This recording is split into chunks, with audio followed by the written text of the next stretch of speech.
పరిశుద్ధుడవైన మా తండ్రి, మహోన్నతుడవైన మా దేవ, మహిమ కలిగినటువంటి మా రాజా,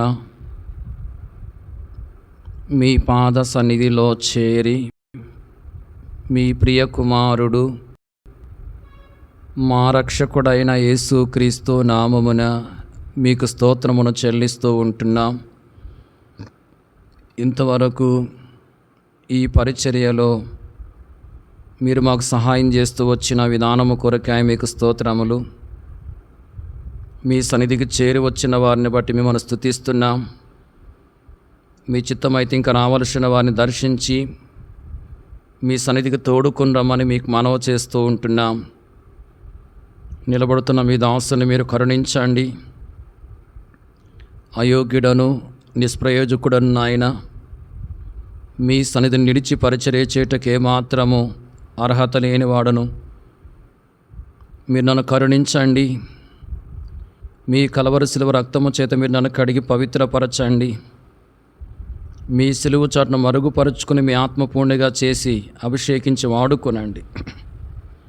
ఇదిగో నీ నోట నా మాటలు ఉంచి ఉన్నానని మీరు సెలవిస్తూ వచ్చిన మాటను మీరు నా పక్షంగా నెరవేర్చండి. మా అందరితో మీ వాక్యం ద్వారా మాట్లాడుతురండి. వాక్యం యొక్క వెలుగులో మీ గొప్పతనము, మీ మంచితనము, మీ ప్రేమను మేము గ్రహించి మీరు మా పక్షంగా చేసిన మేళ్ళన్నింటినీ తలంచుకొని హృదయపూర్వకంగా మిమ్మల్ని ఆరాధించి గణపరచుట కొరకై మాకు మీ సహాయమును దయచేయండి. ప్రతి విధమైన ఆటంకాన్ని దూరపరచండి, శత్రుకరణ లయపరచండి. మీరే అన్ని విషయాలు మీ నామానికి మహిమ తెచ్చుకునండి. మీ ప్రజలు ఎంతో శ్రద్ధతో మీ యొక్క వాక్యాన్ని విని మేలు పొందుటకు సహాయం చేయమని యేసుక్రీస్తు ప్రభు నామమున ప్రార్థించి స్తుతించి వేడుకొనుచున్నాం తండ్రి, ఆమేన్. ఈ సమయంలో పరిశుద్ధ గ్రంథంలో నుండి ఎఫెసీయులకు రాసిన పత్రిక 3వ అధ్యాయము 19వ వచనాన్ని మనమందరం కలిసి చదువుకుందాం. ఎఫెసీయులకు రాసిన పత్రిక 3వ అధ్యాయము 19వ వచనాన్ని మనమందరం కలిసి చదువుకుందాం.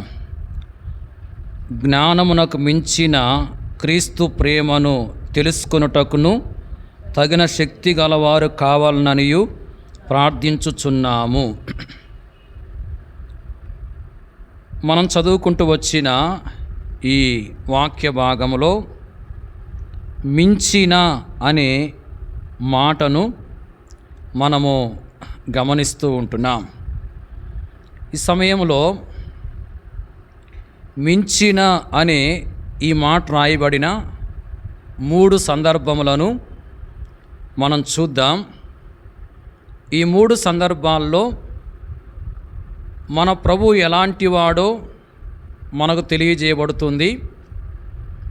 అలాగే మన ప్రభువు ఎలాంటి కార్యాలు చేసేవాడుగా ఉన్నాడో కూడా మనకు తెలియజేయబడుతుంది. మనము మన ప్రభు ఎలాంటి వాడో, ఆయన ఎలాంటి కార్యాలు చేసేవాడుగా ఉన్నాడో తెలుసుకుని ఆయన్ను మనము ఆరాధించి గణపరిచేవారముగా ఉండాలి. మొదటిగా ఎఫెసీయులకు రాసిన పత్రిక 3వ అధ్యాయము 19వ వచనంలో మించిన అనే మాటను మనం చూస్తూ ఉంటున్నాం. జ్ఞానమునకు మించిన క్రీస్తు ప్రేమను తెలుసుకొనుటకును తగిన శక్తి గలవారు కావాలనని ప్రార్థించుచున్నాను అని ఇక్కడ వ్రాయబడి ఉంది. చూడండి, క్రీస్తు ప్రేమ ఎలాంటిదో మనము గమనిస్తూ ఉంటున్నాం. క్రీస్తు ప్రేమ జ్ఞానమునకు మించినది. జ్ఞానమునకు మించిన క్రీస్తు ప్రేమ అని ఇక్కడ వ్రాయబడి ఉంది. క్రీస్తు ప్రేమ జ్ఞానమునకు మించినదిగా ఉంది.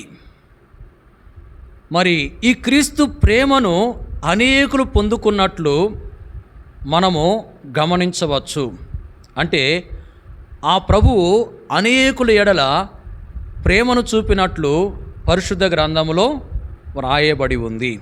చూడండి, ద్వితీయోపదేశకాండము 23వ అధ్యాయము 5వ వచనం. ద్వితీయోపదేశకాండము 23:5. అయితే నీ దేవుడైన యెహోవా బిలాము మాట విననొల్లకుండెను. నీ దేవుడైన యెహోవా నిన్ను ప్రేమించిన గనుక నీ దేవుడైన యెహోవా నీ నిమిత్తము ఆ శాపమును ఆశీర్వాదముగా చేశాను. ఇక్కడ దేవుడు ఇశ్రాయేలీలను ప్రేమించినట్లు వ్రాయబడి ఉంది. ఇశ్రాయేలీల ఎడల దేవుడు ప్రేమను చూపినట్లు మనము గమనిస్తూ ఉంటున్నాం. బిలాము అనే వ్యక్తి ఇశ్రాయేలీలను శపించడానికి ప్రయత్నిస్తూ వచ్చాడు. బిలాము అనే వ్యక్తి ఇశ్రాయేలీలను శపించడానికి ప్రయత్నించినప్పుడు దేవుడు ఏం చేశాడంటే ఆ శాపమును ఆశీర్వాదముగా చేశాడు. బిలాము ఇశ్రాయేలీలను శపించడానికి ప్రయత్నించింది ఎప్పుడు? ఇశ్రాయేలీలు ఐగుప్తులో ఉన్నప్పుడా, లేక ఇశ్రాయేలీలు ఐగుప్తులో నుండి బయటకు వచ్చిన తర్వాతన, లేక ఇశ్రాయేలీలు కనాను దేశానికి చేరిన తర్వాత? ఎప్పుడు? ఇశ్రాయేలీలు ఐగుప్తులో నుండి బయటకు వచ్చి కనాను దేశానికి ప్రయాణం చేస్తూ ఉంటున్నప్పుడు, ఐగుప్తుల నుంచి బయటకు వచ్చారు, కనాను దేశానికి ఇంకా వారు చేరలేదు, వారు ప్రయాణంలో ఉన్నారు. ఆ సమయంలో బిలాము అనే వ్యక్తి ఇశ్రాయేలీలను శపించడానికి ప్రయత్నిస్తూ వచ్చాడు. సంఖ్యాకాండములు ఆ సంగతులు మనము గమనించవచ్చు. చూడండి, బిలాము అనే వ్యక్తి ఇశ్రాయేలును శపించడానికి ప్రయత్నించినప్పుడు దేవుడు ఇశ్రాయేలీలను ప్రేమిస్తున్నాడు కాబట్టి ఆ శాపాన్ని ఏం చేశాడంటే ఆశీర్వాదముగా చేశాడు. అంటే ఇశ్రాయేలీలను దేవుడు ప్రేమించి వారి మీదకి రావలసిన శాపాన్ని ఆశీర్వాదంగా మార్చినట్లు మనము గమనిస్తూ ఉంటున్నాం.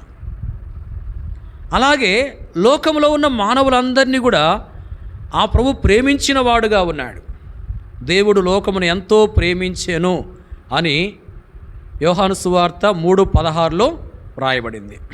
దేవుడు లోకమును ఎంతో ప్రేమించెను. లోకంలో ఉన్న మానవులందరినీ ప్రేమిస్తూ వచ్చాడు. లోకంలో ఉన్న మానవులందరూ పాపులుగా ఉన్నారు. పాపులుగా ఉన్న మానవులను నా ప్రభువు ప్రేమించిన వాడుగా ఉన్నాడు. ప్రేమించి ఏం చేస్తూ వచ్చాడు మనం గమనించవచ్చు. గలతీలకు రాసిన పత్రిక 3వ అధ్యాయము 13-14 వచనాల్లో రాయబడింది, ఆయన మన కోసము శాపమై అనే మాట.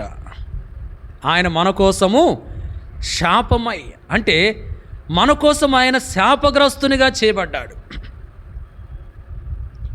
లోకంలో ఉన్న మానవులందరినీ ప్రేమించి, లోకంలో ఉన్న మానవులందరూ పాపులుగా ఉన్నారు, పాపులుగా ఉన్న ఈ మానవులందరినీ ప్రేమించి ఆ ప్రభువు లోకంలో ఉన్న మానవులందరి కొరకై శాపగ్రస్తునిగా చేయబడ్డాడు. వాక్యంలో రాయబడింది, మ్రాను మీద వ్రేలాడిన ప్రతివాడును శాపగ్రస్తుడు అని. యేసు ప్రభువారు పాపులమైన మన కొరకై మ్రాను మీద వ్రేలాడుతూ వచ్చాడు. ఒక నిలువు కొయ్య, ఒక అడ్డ కొయ్య, అదే సిలువ. దానిపై ప్రభు వేలాడిన వాడుగా ఉన్నాడు. అంటే ఆయన శాపగ్రస్తునిగా చేయబడ్డాడు. శాపగ్రాహిగా చేయబడి మన కొరకై సిలువలో బలైపోతూ వచ్చాడు. మానవులందరి కొరకై ఆయన తన ప్రశస్తమైన రక్తం అంతటిని చిందించి తన ప్రాణం అర్పించాడు. సమాధి చేయబడి తిరిగి లేచాడు. తిరిగి లేచి అనేకులు కనబడి అనేకులు చూస్తుండగా పరలోకానికి వెళ్ళాడు. పరలోకానికి వెళ్ళిన ప్రభు తిరిగి మరలా ఆయన నమ్ముకుని ఆయన కొరకు ఎవరైతే జీవిస్తున్నారో వారిని తీసుకుపోవడం రాబోతా ఉన్నాడు. చూడండి, యేసు ప్రభువారు పాపుల కొరకై పాపులను ప్రేమించి శాపగ్రస్తునిగా చేయబడతా వచ్చాడు. ఎవరైతే శాపగ్రస్తునిగా చేయబడిన యేసు ప్రభుని నమ్మి పాపాలు ఒప్పుకొని క్షమించమని ప్రభుని అడుగుతారో, ప్రభు వారి పాపాలను క్షమించి వారిని పరిశుద్ధులుగా చేస్తాడు. వారిని పరిశుద్ధులుగా చేసి నరకము నుంచి తప్పించి పరలోకానికి వారసులుగా చేసేవాడుగా ఆయన ఉంటా ఉన్నాడు.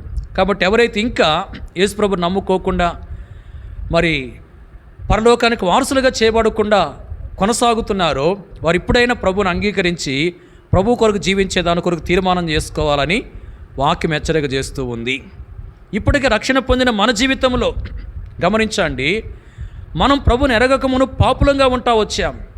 అయితే మనల్ని ప్రేమించి మన కొరకై శాపగ్రస్తునిగా చేయబడిన యేసు ప్రభువుని మనం నమ్మి మన పాపాలు ఒప్పుకుంటూ ద్వారా ప్రభు ఏం చేశాడంటే మన పాపాలు క్షమించి మనల్ని పరిశుద్ధులుగా చేశాడు. మనల్ని పరలోకానికి వారసులుగా చేశాడు. నరకము నుంచి మనల్ని తప్పించిన వాడుగా ఉన్నాడు. మన కొరకు శాపగ్రస్తునిగా చేయబడి మనల్ని మరి శాపము నుంచి విమోచించి పరిశుద్ధులుగా చేసి పరలోకానికి వారసులుగా చేసినటువంటి ఆ ప్రభువుని మనం ఎంతగానో ఆరాధించి గణపరిచే వారముగా ఉండాలి. చూడండి, ఇశ్రాయేలీలను దేవుడు ప్రేమించి శాపాన్ని ఆశీర్వాదంగా చేసినట్లు మనము గమనిస్తూ ఉంటున్నాం. అలాగే మనల్ని ప్రేమించి మన కొరకు ఆయన శాపగ్రస్తునిగా చేయబడి మనల్ని శాపం నుంచి విమోచించి పరలోకానికి వారసులుగా చేస్తూ వచ్చినట్లు మనం వింటూ వచ్చాం. ఇప్పుడు చూడండి, ఇశ్రాయేలీలను ప్రేమించిన ప్రేమ గొప్పదా, మనల్ని ప్రేమించినటువంటి ప్రేమ గొప్పదా? ఇశ్రాయేలును ప్రేమించి శాపాన్ని ఆశీర్వాదంగా చేశాడు ఆయన. మనల్ని ప్రేమించి మన కొరకు ఆయన శాపముగా చేయబడ్డాడు. ఇప్పుడు ఎవరిని ప్రేమించిన ప్రేమ గొప్పది? మనల్ని ప్రేమించిన ప్రేమే గొప్పది. అంటే ఇశ్రాయేలును ప్రేమించిన దానికంటే ఎక్కువైన విధానములో ఆయన మనల్ని ప్రేమించిన వాడుగా ఉన్నాడు. కాబట్టి ఆ ప్రభువును మనం ఎంతగానో ఆరాధించి గణపరిచే వారంగా ఉండాలి. పిల్లలు, ప్రభు యొక్క ప్రేమ ఎలాంటిది అంటే జ్ఞానమునకు మించిన ప్రేమ. జ్ఞానమునకు మించిన ప్రేమ. ఆ ప్రేమ చేతనే ఆ ప్రభువు మన కోసం శాపమై మనను శాపం నుంచి విమోచించి మనను పరలోకానికి వారసులుగా చేస్తూ వచ్చాడు. కాబట్టి ఆయన్ని మనము ఆరాధించాలి. అలాగే రెండో విషయాన్ని మనం చూద్దాం. నెహెమ్యా గ్రంథము 9వ అధ్యాయము 5వ వచనం. నెహెమ్యా గ్రంథం 9:5, 407వ పేజీ పాత నిబంధనలో. అప్పుడు మధ్య భాగం నుంచి చదవండి. నిలువబడి అనే దగ్గర నిరంతరము మీకు దేవుడయ్యున్న యెహోవాను స్తుతించుడని చెప్పి ఇలాగు స్తోత్రము చేసిరి. సకల ఆశీర్వచన స్తోత్రములకు మించిన నీ ఘనమైన నామము స్తుతింపబడునుగాక. ఈ వచనంలో కూడా మించిన అనే మాటను మనము గమనిస్తూ ఉంటున్నాం. ఇక్కడ కూడా ఏం రాయబడింది? మించిన అనే మాట రాయబడింది. ఇక్కడ మనం ఏం చూస్తున్నామంటే సకల ఆశీర్వచన స్తోత్రములకు మించిన నీ ఘనమైన నామము స్తుతింపబడునుగాక అని రాయబడ్డట్టు మనము చూస్తూ ఉంటున్నాం. ప్రభు యొక్క నామము ఎలాంటిదో ఇక్కడ రాయబడింది. ప్రభు యొక్క నామం ఎలాంటిదంటే సకల ఆశీర్వచన స్తోత్రములకు మించినది. సకల ఆశీర్వచన స్తోత్రములకు మించిన ఘనమైన నామము అని చెప్పి ఇక్కడ రాయబడింది. ప్రభు యొక్క నామము సకల ఆశీర్వచన స్తోత్రములకు మించినది. మరి ఈ యొక్క నామం ద్వారా మనుషులకు ఎన్నో ఆశీర్వాదాలు అనుగ్రహించబడుతూ ఉన్నాయి. వాటిలో ఒక ఆశీర్వాదం ఏంది అంటే భద్రత. అంటే ఈ నామము మనల్ని ఏం చేస్తుందంటే భద్రపరిచేదిగా ఉంది. ఈ నామం ద్వారా మనకు క్షేమము కలుగుతుంది. వాక్యంలో మనం గమనించవచ్చు. సామెతల గ్రంథములో 18:10 వ్రాయబడింది, యెహోవా నామము బలమైన దుర్గము, నీతిమంతులు అందులోనికి పరిగెత్తి సురక్షితముగా ఉండును అని. యెహోవా నామం ఎలాంటిది? బలమైన దుర్గము. నీతిమంతుడు అందులోనికి పరిగెత్తి సురక్షితంగా ఉంటాడని చెప్పి వాక్యం తెలియపరుస్తూ ఉంది. అంటే ఆయన యొక్క నామం బలమైన దుర్గముగా ఉంది. ఆయన నామం ఏం చేస్తుందంటే భద్రపరిచేదిగా ఉంది. ఎవరైతే ఆయన నామాన్ని ఆశ్రయిస్తారో, అంటే ఆయనపై ఆధారపడతారో, ఆయన వారిని భద్రపరిచేవాడుగా ఉంటున్నాడు. వారు ఆయన నామం ద్వారా కాపాడబడేవారుగా ఉంటారు. యేసు ప్రభు శరీరధారి కోరి దినాల్లో మరి తండ్రి అయిన దేవునికి ప్రార్థించిన సందర్భాన్ని యోహాను సువార్త 17వ అధ్యాయంలో మనం గమనించవచ్చు. మరి తన శిష్యులను గురించి యేసు ప్రభువు ప్రార్థిస్తూ ఏమంటూ వచ్చాయంటే, నీవు నాకు అనుగ్రహించిన నీ నామందు వారిని కాపాడుము అని తండ్రిని అడిగినట్లుగా 11వ వచనంలో వ్రాయబడి ఉంది. నీవు నాకు అనుగ్రహించిన నీ నామమందు వారిని కాపాడుము అంటే తండ్రి దేవుడు యేసు ప్రభువునకు ఒక నామాన్ని ఇచ్చాడు. కాబట్టి యేసు ప్రభు అన్నాడు, నీవు నాకు అనుగ్రహించిన నీ నామమునందు వారిని కాపాడుము అని. అంటే తండ్రి తన నామాన్ని యేసు ప్రభుకి ఇచ్చాడు. ఆ నామములో వీరిని కాపాడమని చెప్పి యేసు ప్రభు వారు ప్రార్థన చేస్తూ ఉన్నాడు. అంటే ఇక్కడ మనకేమర్థమవుతుంది? ప్రభు యొక్క నామములో తన ప్రజలు కాపాడబడతారనే విషయం మనకు అర్థమవుతూ ఉంది. ప్రభు యొక్క నామము మరి తన ప్రజలైనటువంటి వారిని కాపాడేదిగా ఉంది. పరిశుద్ధ గ్రంథంలో మనం గమనించినట్లయితే దినవృత్తాంతములు 2వ గ్రంథము 14వ అధ్యాయంలో 11వ వచనంలో మరి ఆసా రాజు దేవునికి ప్రార్థిస్తూ వచ్చినట్లు మనం చూడవచ్చు. మరి శత్రువులు అంటే కూషీయులు యోధా వారి మీదకి వచ్చినారు. దేవుని ప్రజల మీదకి శత్రువులు వచ్చారు. శత్రువులు విస్తారమైన సైన్యముగా ఉన్నారు. యోధా వారు మరి కొద్దిమంది, వీరికంటే గొప్ప జనముగా శత్రువులు ఉన్నారు. మరి విస్తారమైనటువంటి ఈ సైన్యము దేవుని ప్రజలను యోధా వారి మీదకి వచ్చినప్పుడు యోధా వారికి ఏదో ఒక విధంగా నష్టం అనేది కలగాలి. అయితే ఎలాంటి నష్టము కలగలేదు. యోధా వారు భద్రంగా ఉంటూ వచ్చారు. కారణం ఏంటి అంటే ఆసా రాజు చేసిన ప్రార్థనలో ఒక మాటను మనం చూడవచ్చు. 11వ వచనంలో మధ్యలో ఆ మాట ఉంది, నీ నామమును బట్టి ఈ సైన్యమును ఎదిరించుటకు బయలుదేరి ఉన్నాము అని. నీ నామమును బట్టియే ఈ సైన్యమును ఎదిరించుటకు మేము బయలుదేరి ఉన్నాము. చూడండి, ఈ మాట తను పలుకుతున్నాడంటే ప్రభు యొక్క నామాన్ని తను ఏం చేస్తున్నట్లు ఆశ్రయిస్తూ ఉన్నాడు. అయ్యా, నీ నామమే శత్రువు ద్వారా నష్టం కలగకుండా మాకు భద్రతనిచ్చేది. కాబట్టి నీ నామాన్ని బట్టే మేము మరి ఈ గొప్ప సైన్యం మీదకి యుద్ధానికి మేము బయలుదేరుతూ ఉన్నాం అని ప్రార్థన చేస్తూ వచ్చినప్పుడు దేవుడు తన నామం ద్వారా వారిని ఏం చేశాడంటే శత్రువుల ద్వారా నష్టం కలగకుండా భద్రపరుస్తూ వచ్చాడు. దేవుడు ఆ శత్రువులను మొత్తినప్పుడు వారు పారిపోతూ వచ్చారు. శత్రువులు ఓడిపోతూ వచ్చారు. దేవుని ప్రజలకు శత్రువుల ద్వారా ఎలాంటి నష్టం కలగకుండా దేవుని ప్రజలు భద్రంగా ఉన్నారు. చూడండి, ఇక్కడ ప్రభు యొక్క నామమే యోధా వారికి భద్రతనిచ్చింది. ఎందుకంటే ప్రభు యొక్క నామములోనే వారు యుద్ధానికి వెళ్ళారు కాబట్టి ఆ నామమే మరి శత్రువుల ద్వారా నష్టం కలగకుండా వారిని కాపాడుతూ వచ్చింది. ప్రియులారా, మన జీవితంలో ప్రభు యొక్క నామాన్ని ఆశ్రయించినప్పుడు, ప్రభు నీ నామంలోనే నాకు భద్రత ఉంది, శత్రువు నాపై దాడి చేస్తున్నాడు, శత్రువు ద్వారా నష్టపోకుండా నేను కాపాడబడాలంటే నీ నామమే నాకు ఆధారము, ప్రభు నాకు సహాయం చేయమని ఆయన మీద ఆధారపడితే ఆయన తన నామములో మనల్ని భద్రపరుస్తాడు, మనకు నష్టం కలగకుండా మనల్ని కాపాడుతాడు.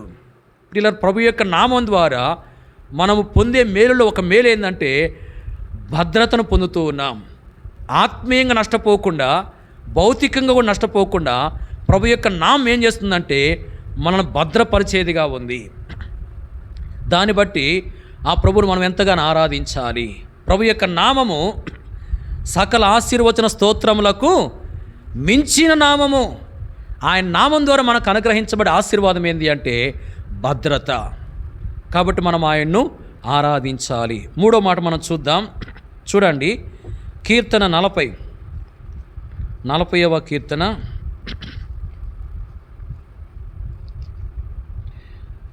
5వ వచనం. 40వ కీర్తన 5వ వచనం. యెహోవా నా దేవా, నీవు మా ఎడల జరిగించిన ఆశ్చర్యక్రియలను, మా ఎడల నీకున్న తలంపులను బహు విస్తారములు, వాటిని వివరించి చెప్పేదని అనుకుంటున్నా, అవి లెక్కకు మించి ఉన్నవి. నీకు సాటి అయిన ఒకడును లేడు. నీకు సాటి అయిన వాడు ఒకడును లేడు. చూడండి, ఇక్కడ కూడా మించిన అనే మాటను మనం గమనిస్తూ ఉంటున్నాం. వాటిని వివరించి చెప్పేదని అనుకుంటున్నా, అవి లెక్కకు మించి ఉన్నవి అని రాయబడింది. ఈ కీర్తన దావీదు రాసిన కీర్తన. దావీదు ఇక్కడ ఏమంటున్నా అంటే, యెహోవా నా దేవా, నీవు మా ఎడల జరిగించిన ఆశ్చర్యక్రియలను, మా ఎడల నీకున్న తలంపులను బహు విస్తారములు అంటున్నాడు. అంటే ఇంకేమంటున్నా అంటే, వాటిని వివరించి చెప్పేదని అనుకుంటున్నా, అవి లెక్కకు మించి ఉన్నవి అంటున్నాడు. అంటే ప్రభువు చేసిన ఆశ్చర్య క్రియలు, ఆయన మన ఎడల కలిగి ఉన్న తలంపులు మరి లెక్కకు మించినవిగా ఉన్నట్లు మనం చూస్తున్నాం. ముఖ్యంగా ఇక్కడ ప్రభువు చేసే ఆశ్చర్య క్రియలను గురించి మనము ఆలోచన చేసినట్లయితే, ప్రభువు చేసిన ఆశ్చర్య క్రియలను వివరించి చెప్పాలని చెప్పి భక్తులు అనుకుంటా ఉన్నాడు. కానీ అవి ఎలా ఉన్నాయి? లెక్కకు మించినవిగా ఉన్నాయి. అంటే చెప్పలేనన్ని క్రియలు ఉంటా ఉన్నాయి. అలాంటి క్రియలు ఆయన జరిగించిన వాడుగా ఉన్నాడు. ఆయన చేసినటువంటి ఆశ్చర్య క్రియలు లెక్కకు మించినవి. వాటిని వివరించి చెప్పలేకపోతా వచ్చాడు భక్తుడు. ప్రియులారా, లెక్కకు మించినటువంటి ఆశ్చర్య క్రియలను ఆయన జరిగించేవాడుగా ఉన్నాడు. మరి ఆయన చేసే ఆశ్చర్య క్రియల్లో ఒక ఆశ్చర్య క్రియ ఏంటంటే, ఇదే కీర్తనలో మనం గమనించవచ్చు. మరి 2వ వచనములో భక్తుడు ఏమంటున్నా అంటే, నాశనకరమైన గుంటలో నుండి, జిగడగల దొంగ ఊబిలో నుండి ఆయన పైకెత్తెను, నా పాదములు బండ మీద నిలిపి నా అడుగులు స్థిరపరిచేను అంటున్నాడు. అంటే తాను నాశనకరమైన గుంటలో ఉన్నాడు, జిగడగల దొంగ ఊబిలో ఉన్నాడు. దేవుడు ఏం చేశాడు? అతన్ని పైకెత్తి బండ మీద అతని యొక్క పాదాలు నిలిపి అతని యొక్క అడుగులను ఏం చేశాడు? బండ మీద స్థిరపరుస్తూ వచ్చాడు. అంటే ఈ వ్యక్తి బండ మీద నిలవబెట్టబడ్డాడు, బండ మీద స్థిరపరచబడ్డాడు. బండ ఏం చూపిస్తూ ఉంది అంటే, వాక్యం రాయబడింది, ఆ బండ క్రీస్తే అని. అంతేకాదు, ప్రభు అన్నాడు, ఈ బండ మీద నా సంఘమును కట్టుదును అని. బండ క్రీస్తే, ఆ బండ మీద సంఘం కట్టబడింది. అంటే క్రీస్తు అనే బండ మీద సంఘము కట్టబడింది. ఇప్పుడు బండ మీద సంఘం ఉంది. ఇప్పుడు భక్తుడైన దావీదు ఆ బండ మీద స్థిరపరచబడ్డాడు. అంటే ఇప్పుడు ఎక్కడున్నాడు? తాను సంఘములో ఉన్నాడు. బండ మీద సంఘం ఉంది, ఆ బండ మీద దావీదు స్థిరపరచబడ్డాడు. అంటే ఇప్పుడు దావీదు ఎక్కడున్నట్టు? సంఘములో ఉన్నాడు. అంటే రక్షించబడినటువంటి ప్రతి ఒక్కరిని ప్రభు ఏం చేస్తూ ఉన్నా అంటే సంఘములో చేరుస్తూ ఉన్నాడు. తన ప్రజలతో వారికి సహవాసాన్ని ఇస్తూ ఉన్నాడు. గమనించండి, రక్షించబడినటువంటి మనల్ని ఆయన ఒంటరిగా విడిచిపెట్టలేదు. రక్షించి మనల్ని ఏం చేశాడంటే తన సంఘములో చేర్చాడు. తన యొక్క సంఘములో మనము చేర్చబడిన వారంగా ఉన్నాం. తన సంఘం యొక్క సహవాసములు మనం చేర్చబడ్డాం. ఇది ఒక ఆశ్చర్య కార్యము. మనము సంఘములో చేర్చబడ్డాం. రక్షించబడడం ఒక ఆశ్చర్య కార్యము, అలాగే రక్షించిన తర్వాత ఆయన సంఘములో చేర్చాడు, ఇది మరొక ఆశ్చర్య కార్యం. ఇక్కడ సంఘములో చేర్చబడ్డం అనేది ఒక ఆశ్చర్య కార్యం. ప్రభు ఆశ్చర్యకరమైన విధానంలో మరి సంఘములో మనల్ని చేర్చిన వాడుగా ఉన్నాడు. సంఘములో మనం చేరి సంఘంతో సహవాసం కలిగి ఉండటం ద్వారా మనకు కలిగే మరి శ్రేష్టమైన ఒక ఆశీర్వాదం ఏంది అంటే, పరిశుద్ధ గ్రంథములో మనం గమనించవచ్చు. దావీదు జీవితాన్ని మనం పరిశీలన చేసినట్లయితే సమూయేలు మొదటి గ్రంథము 17వ అధ్యాయంలో దావీదు గొల్యాతుతో పోరాడడానికి సిద్ధంగా ఉన్నాడు. అప్పుడు దావీదు ఏం చేశాడంటే, గొల్యాతు తన మీదకి రావటం గమనించాడు. దావీదు పరిగెత్తుకుంటూ సైన్యము తట్టు వెళ్ళాడు. సైన్యం తట్టు పరిగెత్తుకు వెళ్ళి అక్కడుండి ఏం చేశాడంటే, మరి వరుసలు తీసుకుని ఒక రాయి ఉంచి విసిరాడు. ఆ రాయిని, ఆ రాయి దెబ్బకి గొలియాతు పడిపోయినాడు. ఆ తర్వాత గొలియాతును దావీదు ఏం చేశాడు, చంపేశాడు. అప్పుడు ఇశ్రాయేలు అందరూ జయము జయము అని చెప్పి కేకలేస్తూ వచ్చారు. ఫిలిష్తీయులు శత్రువులు పారిపోతూ వచ్చారు. అంటే ఇక్కడ జయము కలిగింది. ఈ జయము ఎలా కలిగింది అంటే, దావీదు సైన్యము తట్టు పరిగెత్తి అక్కడుండి శత్రువుతో పోరాడాడు కాబట్టి జయం కలిగింది. సైన్యం తట్టు పరిగెత్తడం అంటే ఏం చూపిస్తుందంటే, దేవుని ప్రజలతో సహవాసం కలిగి ఉంటానని చూపిస్తూ ఉంది. దేవుని ప్రజలతో సహవాసం కలిగి ఉండడం గమనించండి. ఇప్పుడు దావీదు ఒంటరిగా ఉండి శత్రువుతో పోరాడలేదు. దేవుని ప్రజల దగ్గరకు వచ్చాడు, అంటే సైన్యం దగ్గరకు వచ్చాడు, అక్కడుండి పోరాడాడు. దేవుని ప్రజలతో తనకు సహవాసం ఉంది కాబట్టి శత్రువుని ఏం చేయగలిగాడు, ఓడించగలిగాడు. శత్రువు పైన జయం అనేది కలుగుతూ వచ్చింది. అంటే దేవుని ప్రజలతో మనం సహవాసం కలిగి ఉన్నప్పుడు మనకేం కలుగుతుంది, జయము కలుగుతుంది, విజయం అనుగ్రహించబడుతుంది. మన జీవితంలో విజయాన్ని ఎట్లా పొందుకోగలము అంటే, దేవుని ప్రజలతో సహవాసం కలిగి ఉండటం ద్వారా. ఇప్పుడు జయ జీవితాన్ని మనం జీవించాలి. మనకొచ్చే శోధనలు మనం జయించాలి. మరి పాపాన్ని జయించాలి. ప్రభువుకు వ్యతిరేకమైన ప్రతి దాన్ని మనం జయించి జయశాలుడంగా జయించే వారంగా మనము ముందుకు సాగాలి. ఈ జయ జీవితం ఎలా వస్తుందంటే, దేవుని ప్రజలతో మనం సహవాసం కలిగి ఉండటం ద్వారా. జయ జీవితానికి మరి జయ జీవితం పొందుకోవడానికి ఒక ఆధారం ఏంటి అంటే, దేవుని ప్రజల యొక్క సహవాసము. గమనించండి, దేవుడు తన ప్రజలతో మనల్ని ఎందుకు చేర్చాడు, తన ప్రజల యొక్క సహవాసాన్ని మనకు ఎందుకు ఇచ్చాడంటే, మనం మరి తన ప్రజలతో సహవాసం కలిగిన వారంగా ఉండి మరి జయించే వారంగా సిద్ధపరచబడాలని. కాబట్టి ఇక్కడ దావీదు జీవితంలో దేవుని ప్రజల యొక్క సహవాసం ద్వారా జయాన్ని పొందగలుగుతూ వచ్చాడు. ప్రియులారా, మనం కూడా దేవుని ప్రజలతో సహవాసం కలిగి ఉంటే జయం అనుగ్రహించబడుతుంది. జయించే వారంగా మనం ఉన్నప్పుడు ఆ ప్రభువు జయించే వారిని కొనిపోవడానికి రాబోతూ ఉన్నాడు. ఆయన వచ్చినప్పుడు జయించేవారు ఏం చేయబడతారు, ఎత్తబడేవారుగా ఉంటారు. కాబట్టి మన జీవితంలో ప్రభువు తన ప్రజలతో అంటే సంఘముతో మనల్ని చేర్చాడు. అది ఒక ఆశ్చర్య క్రియ. తన ప్రజలతో సహవాసం మనకిచ్చాడు. మనము దేవుని ప్రజలతో సహవాసం కలిగిన వారంగా ఉండి మరి జయించే వారంగా సిద్ధపరచబడాలనేది ఆయన యొక్క ఉద్దేశము. అలా సిద్ధపరచబడి మరి ప్రభు యొక్క రాకళ్ళు మనం ఎత్తబడాలనేదే ఆయన యొక్క కోరిక. కాబట్టి ఆ ప్రభువును మనం ఆరాధించాలి. ప్రభువా, నా జీవితంలో గొప్ప ఆశ్చర్యకార్యాన్ని చేశావు. నీవు నన్ను ఒంటరికి విడిచిపెట్టలేదు, రక్షించి నీ ప్రజలతో చేర్చావు. ప్రభువా, నీ ప్రజలతో చేర్చి నీ ప్రజల సహవాసము ద్వారా నాకు జయ జీవితాన్ని ఇస్తా ఉన్నావు. నాకు జయ జీవితాన్ని ఇస్తూ నీ రాకడ కొరకు నన్ను సిద్ధపరుస్తున్నావు ప్రభువా అని చెప్పి ఆ ప్రభుని ఎంతగానో మనం ఆరాధించి గణపరిచే వారముగా ఉండాలి. గమనించండి, ఆయన ఆశ్చర్యక్రియలు చేసేవాడు. ఆయన చేసే ఆశ్చర్యక్రియలు ఎలాంటివి అంటే లెక్కకు మించిన ఆశ్చర్యక్రియలు. లెక్కకు మించిన ఆశ్చర్యక్రియలు. ఆయన చేసే ఆశ్చర్యక్రియలు ఒక ఆశ్చర్యక్రియ ఏంటో మనం చూస్తూ వచ్చాం. ప్రియులారా, ఆయన ఆశ్చర్యక్రియలు చేసేవాడు. ఆయన చేసే ఆశ్చర్యక్రియలు లెక్కకు మించినవిగా ఉంటున్నాయి. దాన్ని బట్టి ప్రభుని ఎంతగానో మనము ఆరాధించి గణపరిచే వారముగా ఉండాలి. ఈ సమయంలో మించిన అనే ఈ మాట రాయబడిన 3 సందర్భాలను మనం చూస్తూ వచ్చాం. మొదటిది క్రీస్తు ప్రేమ. క్రీస్తు ప్రేమ ఎలాంటిది? జ్ఞానమునకు మించినది. రెండవది ఆ ప్రభు యొక్క నామం. ఆ ప్రభు యొక్క నామం ఎలాంటిది అంటే సకల ఆశీర్వచన స్తోత్రములకు మించిన నామము.